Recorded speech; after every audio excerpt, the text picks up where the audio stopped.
Hey guys, welcome back in. Today I'm going to be reading more of Hawk by James Patterson, starting on chapter 4. I take different routes home throughout the city of the dead. They call it that because, a couple years before I was dumped here like trash, everyone who lived within like a mile all got sick and died. A couple of the oldies told me about it. It was horrible. And to this day, no one knows what happened. But they all just up and died. Over the years, other people moved into the empty apartments, like a free move in day. All you've got to do is carry out the dead and it's yours. So everyone here is from somewhere else. And the city of the dead has filled up with opes, oldies, rebs, freaks, and tourists. I like the rebs. They've never messed with me. They plastered colorful posters around advertising their particular gangs. Smothered, Slaves No More, Freedom. There were a couple of others.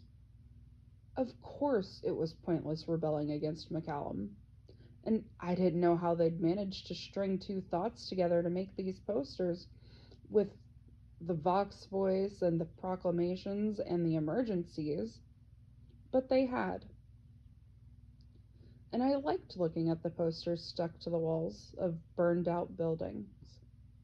A little bit of color never hurt anybody. And sometimes I tore them down and took them home to help my kids to read. It was the tourists who were the worst. There weren't many, fewer every year. They came here from non-cities of the dead and looked at us like we were slime molds. Look, honey, there's an oak getting beat up. Take a picture. I once sm- Sorry. I once saw Smiley actually posing for someone, showing off her empty gums in exchange for a handful of coins. It pissed me off. Not at her. A girl's gotta do what she's gotta do. But if I ever saw that tourist again, I'd show them what a mouth with teeth in it is for. Sometimes if I'm standing at my corner, they'll offer me money, like I was begging. I'd love to make them swallow it. Instead, I grit my teeth and take it, shoving it deep in my pocket. Because money is money. Money means food, medicine, favors. I couldn't afford to throw it back at them. A couple of years ago, this shiny, clean tourist came up to me, and I waited for him to hold out some onesie coins. He didn't. "You're what they call an ope, aren't you?" he whispered, pulling a baggie of blue powder out of his pocket. "Tell you what, we go into this alley over here, and you let me do anything I want, and I'll give you half this bag. You'd like that, wouldn't you? Half a bag of dope just for you." He smiled encouragingly, trying to screw a 13-year-old kid. I'd broken his jaw. While he was writhing on the ground, some opes had run up and mugged him, taking everything, including his car keys. I'd almost laughed myself sick. Maybe tourists shouldn't come here. Or maybe I should leave. But I can't. I promised. Hawk! Night was falling in the city of the dead. It was more like heavy, greasy clouds looming down from the sky, wiping out the stars, dulling the moon. I was tired but wanted to go home, but I knew that voice. "Petrio," I said as he came up to me. Ridley gave a huff and took off into the night. I'm pretty much the only person she likes. "How you been?" He looked really like he cared. Some people asked just because they wanted you to ask back, and are too busy answering with a long sob story that they never notice you didn't actually ask. "I'm always fine, Petrio," I said, We'd been pals since we were like 7, 8 years old, but then his father forbidden him to play with the riffraff and told him to stick to his own kind. His own kind being from the six, in our city. Only that barking false-fronted rager McCallum was more important than the six. The six were the gangs who ran this city, and not in a kindly, thoughtful way either. They'd carve out their territories and set up their own leaders. Petrio was a prince. His father was Giacomo Petier. Their gang was one of six, and I lived in their territory.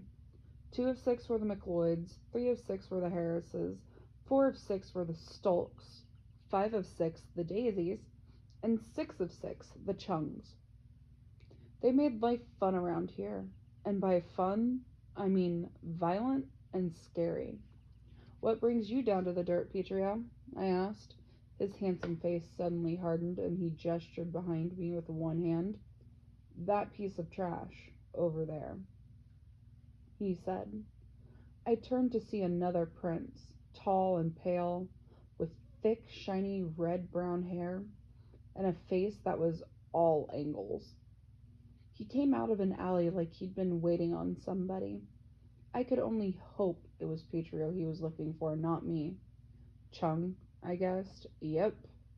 He bit out and spit on the sidewalk. Okay, what about him? I asked. Petrio frowned.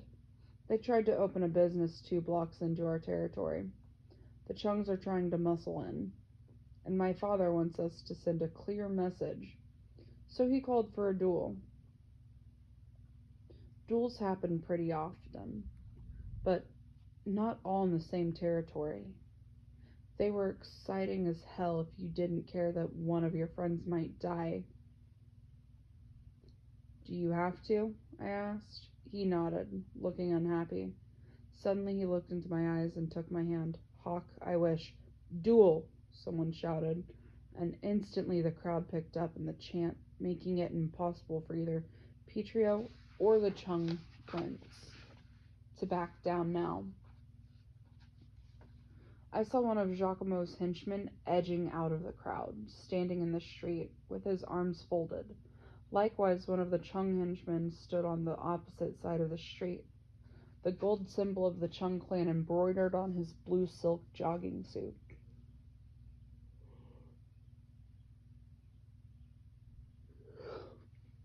Petrio dropped my hand and walked to the middle of the street. There were rules about duels, even if there weren't many rules about anything else. 1. Whoever called the duels shot second. 2.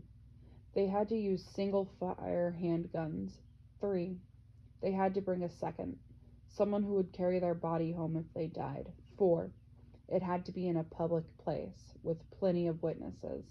So here they were, and I was one of the plenty witnesses. My stomach twisted and my mouth was suddenly dry. I was about to watch Petrio get a bullet in the head. We hadn't been close in years, but he'd been my best friend for a while. We'd played hide from the plague people together. We'd played behind enemy lines, and the floor's lava. We'd practiced stealing from street markets together. Together we had collected trash and sorted it and sold it to the trash peddlers. And here I was about to watch him catch a bullet just because that's how things were done in the city of the dead. When you were a prince of the Petiers, I wanted to tell him it didn't have to be this way. But there were too many people, and the chant had begun to die down. The crowd aware that they were going to get what they wanted. If I stood in the way of that, I'd risk being hurt myself. I stood to the side, giving Petrio a nod for good luck. Begin, shouted Petrio second. Petrio and the Chung prince stood back to back. Petrio was trembling slightly, so slightly that probably no one saw it but me. His face was set, his mouth pressed into the firm line. "Count off," the Chung second yelled. "1, 2, 3. The boys counted their paces as they walked away from each other, taking big steps.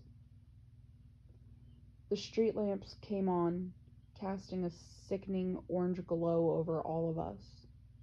Petrio looked even worse in the light, his skin a harsh color as he paced off with the shouts. I was starting to get mad. This was so freaking stupid. And this was just gangs flexing their muscle. Was Giacomo really willing to sacrifice his son over a couple blocks of territory? There was no way a Chung would deliberately miss a Paitier. I pictured myself storming up to Petrio's big house and yelling at Giacomo. Then I pictured one of their soldiers throwing my body over the wall into the city dump. Ridley soaring over my body for days as she waited for me to get up. I swallowed hard, my fist clenched. The two princes pivoted and faced each other. I'm glad they pick each other off. Every so often, a woman said next to me. In general, I agreed with her. The fewer gangsters, the better. But this was Petrio, and whatever he was destined to become in his family, there'd been a time when he was a fun, good-natured kid, and the Chung prince raised his gun, pointing it directly at Petrio. Petrio wasn't that far away. It was a shot I could make easily. Laser aimers weren't allowed, of course.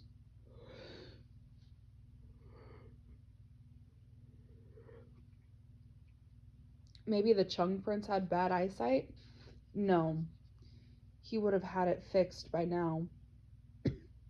They had that kind of money. And as much as princes were used to settle their father's scores, they'd want to make sure they had every possible edge. Petrio stood without flinching, even as the Chung prince fired. Then he jerked to one side, his hand clapped against his head. I almost screamed his name but covered my mouth. He was still standing. Dark red blood ran through his fingers and splattered to the street. Slowly, he straightened, shook the blood off his hand, wiped it on his maroon Petier uniform. Please don't kill him, I thought, as if my thoughts could influence Petrio. Please don't kill the Chung dude. Don't become the killer your dad wants you to be. Just injure him a little, like he did you. You'll both save face, please. Petrio raised his gun. I held my breath. The Chung's prince's chest heaved as he tried to control his breathing. His arm hung limply at his side, the gun shaking in his grip. As he waited for the bullet, running would be a disgrace. And so he stood, waiting to die. Please, I thought. Petrio fired. The Chung prince whipped backward as the bullet struck his arm. The crowd was so still that we could all hear the clink of the bullet as it hit the wall behind him. Someone cheered, and then we all cheered. Petrio had shot the Chung prince in the arm. The bullet had gone cleanly through, and it would be an easy recovery. Beaming, I yelled Petrio's name. I saw the Petier henchman spit on the ground in disgust. I guess Giacomo wouldn't be too happy, but I was proud of Petrio for making his own decision. The Chung henchman was walking toward his prince.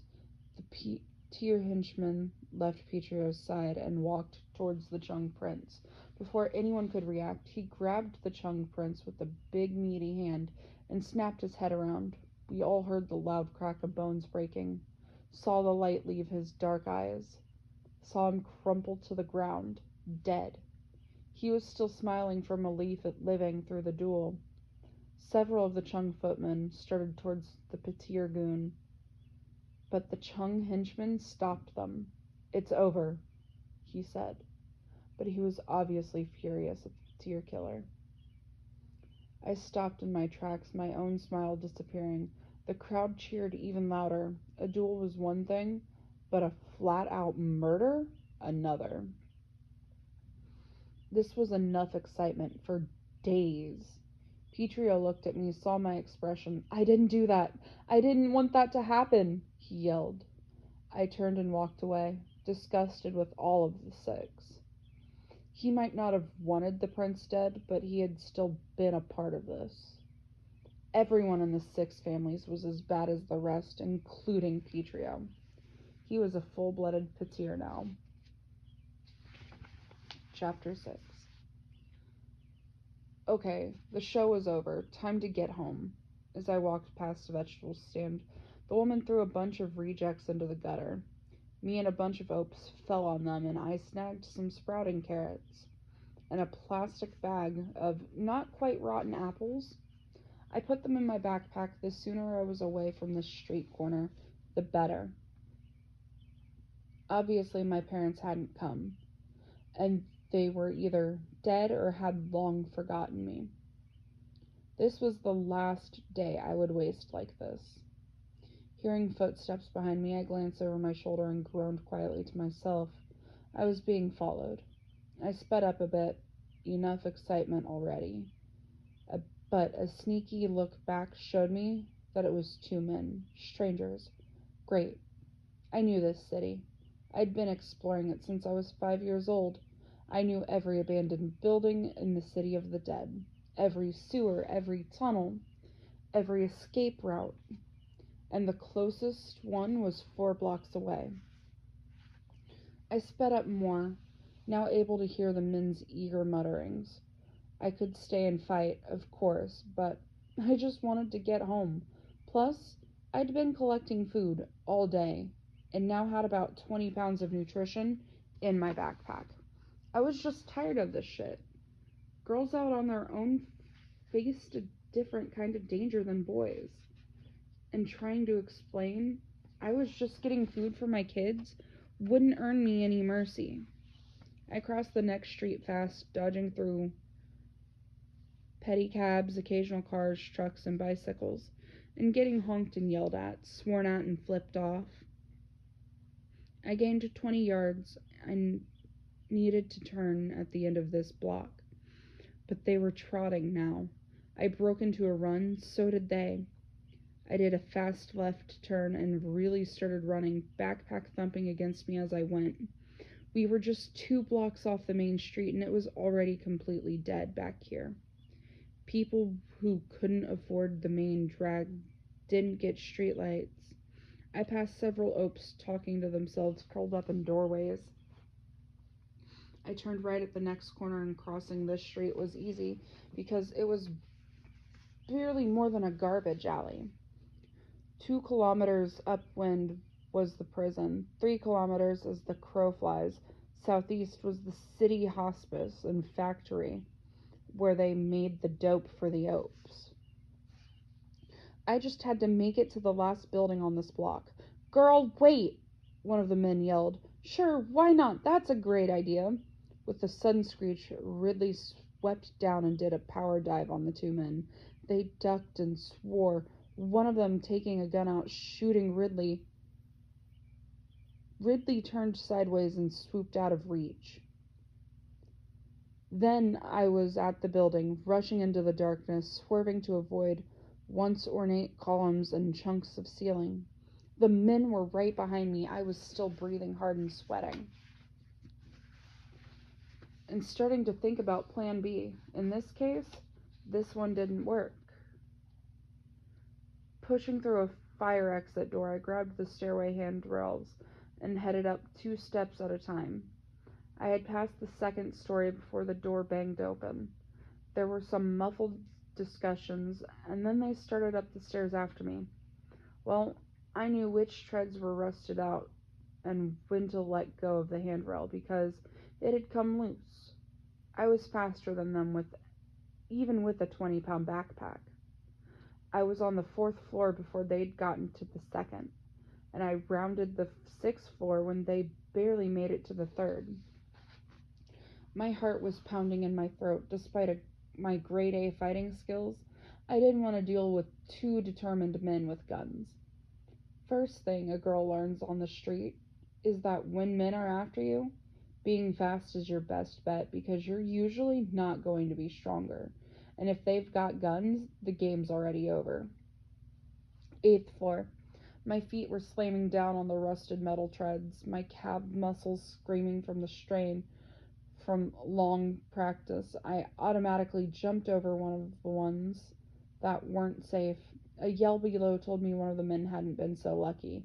I thought of the rusted metal scraping against skin, maybe puncturing, getting caught up in some muscle. Finally, the 10th floor. I burst through the metal door and rushed out onto the roof, starting to pant, my hair plastered to my head with sweat. The men were at least 5 stories below me. I climbed up on the roof ledge, looking down at the city of the dead. Whatever my parents had intended, this was my city now. Ridley was swirling in circles above me with a hurry-up expression in her eyes. Smiling at her, I threw back my poncho and extended my wings, almost groaning with pleasure at it finally being able to stretch them out.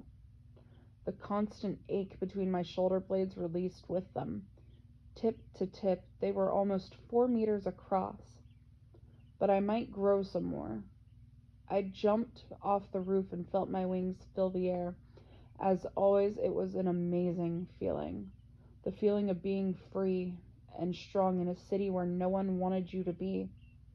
Laughing, I swooped away from where the men struggled on the stairway far below me. They might give up. They might make it to the roof to find that I somehow was just gone.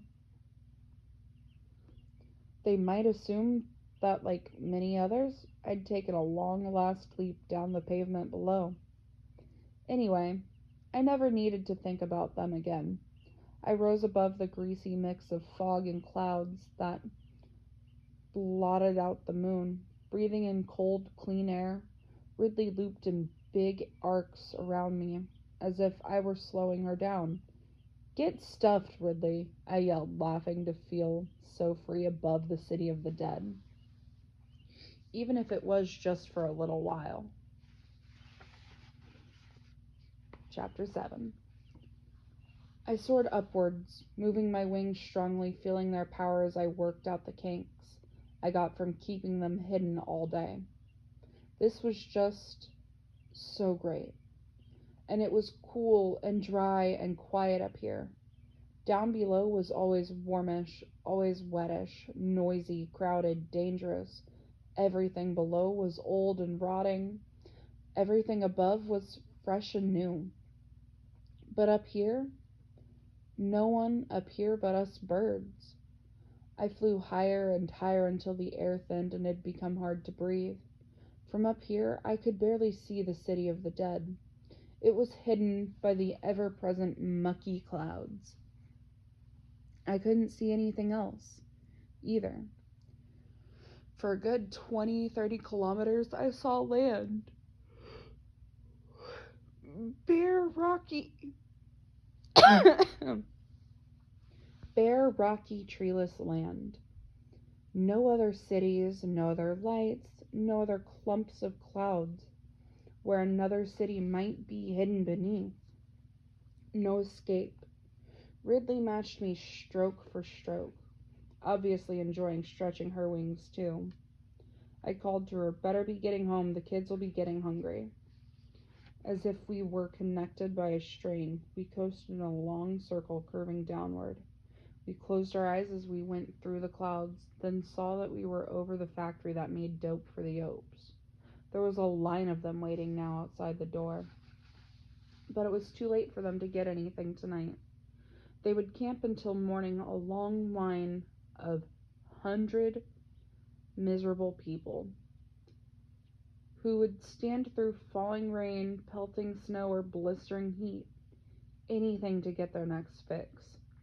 We headed north to the McCallum complex. It was big, covered in several city blocks, and surrounded by 3.5-meter cinder block walls, topped by razor wire, which was nothing to me, of course. Ridley flitted down to the clamp her talons around a streetlight. I usually didn't take her indoors. The McCallum complex had even more vid screens than the city did. Everywhere I looked was he was on screen, smiling or angry or teasing or silly. I didn't know why he was everywhere, and I didn't know why his name was on everything. McCallum Incarceration, McCallum Laboratories, McCallum Children's Home. I waited till the yard outside the children's home was empty, then gently let my wings slow till I came down in the deep shadows behind the trash dumpsters. Sighing, I folded them, hot from exercise, back under my poncho. Even before I got to the double glass doors, the kids had pushed them open and were running to me. Hawk, Hawk, Hawk!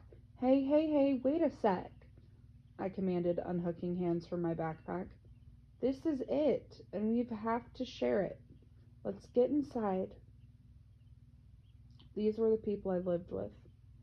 Not so much my friends as my kids. I was only one of them. I was the only one of them who could leave, who could bring back food. I was the only one whose experiment had worked. My wings, I'd guessed. I was either a genetic freak or that I'd been experimented on. Had wings grafted on. It was probably why my parents had dumped me here. Who'd want a freak for a kid? Anyway, my wings worked great, and I was glad to have them. Some of the kids, my fellow lab rats, hadn't been so lucky. Okay, Cleet, this is for you, I said, divvying up the bits of food I'd snagged during the day. Cleet came forward slowly and awkwardly. In the last 2 years, he'd suddenly grown 3/4 of a meter, and was now about 2 meters tall. Too bad his weight hadn't kept up with him. He looked like a tall, camel-colored drinking straw. He was my age, but seemed younger, and had come here when he was still an ope. I'd seen him OD and almost die at least twice. Now, though, he was pretty okay. I mean, okay for him. I don't know if the dope did it to him or if he was born that way. But he sort of had trouble dealing with people, even us sometimes. We'd all learn not to sneak up on him and to be patient while he talked because he had trouble getting words out sometimes. He got upset super easily and just wanted things to be the same all the time. On the other hand, you could give him any two numbers, no matter how big, and he could multiply them or subtract them or anything, like lightning. He knew how computers worked more than any of us. He read stuff like news and science books. Thanks, he said, shuffling off to eat it. I looked at Moke, the only lab rat who was older than me. He okay today? I murmured, making sure Cleet wouldn't hear. Moke nodded and took the food I held out. Most people are shorter than me, but Moke and I saw eye to eye, and Cleet was 12 centimeters taller. Or as okay as that freak can be, he said, not bothering to lower his voice. Cleet looked up but kept eating, slurping a bit. Moke was pretty normal. He'd never been an ope, and didn't have wings or anything else. It's just he was bluish. His skin was sort of blue. His hair sort of a dark brown blue. The whites of his eyes were blue. His eyes, you get the picture. Something about them trying to meld his DNA with silver, the metal. Why? Who would think that was a good idea? A moron. Anyway, Moke was kind of blue. So him calling Cleet a freak was lame at best. Rain smiled, one of her fast, distant smiles, holding out her hands. We already ate in the cafeteria, she said, pulling back so my hand wouldn't touch hers. It was gross. Duh, I said deliberately, and deliberately took her arm, sliding my hand down until I clasped hers firmly. Rain cringed as if it caused her pain. "Rain," I said, and waited until her brown eyes looked into my black ones. "You are beautiful," I said, and she jerked her hand away. "Stop it," she muttered and grabbed her portion of my take, stalking to one corner of the room. She sat with her back to me and everyone else. I did think Rain was beautiful. She just looked like Rain. Once Clete had mumbled something about her getting caught outside in acid rain, and I didn't know the whole story. She had puffy hair almost as dark as mine, and dark skin that looked like a watercolor picture had gotten rained on. Kind of melty. There were long drips in some places and spots. Flecks. She had broken the only mirror we'd had and usually wore a gray hoodie pulled over her face. "Hi, Hawk," Calypso said cheerfully, sitting on the table next to me. "Hey, sweetie," I said and split the last of the food with her. She bit into a bruised apple and crunched. I followed suit, testing my newly loose tooth against the apple. "What did you do while I was gone?" I asked. "Hid," she said matter-of-factly. I nodded. That was what most of the lab rats did most days. Calypso was around 8, and I thought, and had been dumped here in the children's home when she was maybe 3. She'd been wearing a diaper and a dirty t-shirt that had a picture of a sunset and the word Calypso on it. I'd been taking care of her ever since. I gave her another apple and she ate it, expertly avoiding the bruise. Moke always said that Calypso looked like a match right before you light it. She had curly, bright red hair, really white skin, freckles, and green eyes. I'd taught her to read and write letters, and Clete was still teaching her numbers. Moke let her tag along when he snuck into the abandoned gym between here and McCallum Incarceration. He said she could climb anything and lift almost as much weight as he could. And he was almost twice as tall and 3 times as heavy, at least. "Want me to check your back?" I asked, and she nodded. I got closer, pulled out the neck of her shirt, peering down. I saw her small back antennas, 4 of them, arranged in 2 neat rows against her white skin. I reached a few fingers down and stroked them lightly. "Can you feel that?" I asked. "Yeah, I can feel more and more," she said, rummaging in my backpack for something else to eat. "Okay, they're about maybe 15 centimeters long now," I said. "Should we cut little holes in the back of your shirts, or do you want them more protected?" "Gotta say, you're looking a little insecty." Calypso grinned, liking the idea. "I want them to be more protected," she decided. "Good enough," I said, and jumped off the table to throw our trash away. "Take that," I thought, pretending I was throwing away my parents. "These lab rats are my family now." And that is where I'm going to stop. Chapter 8.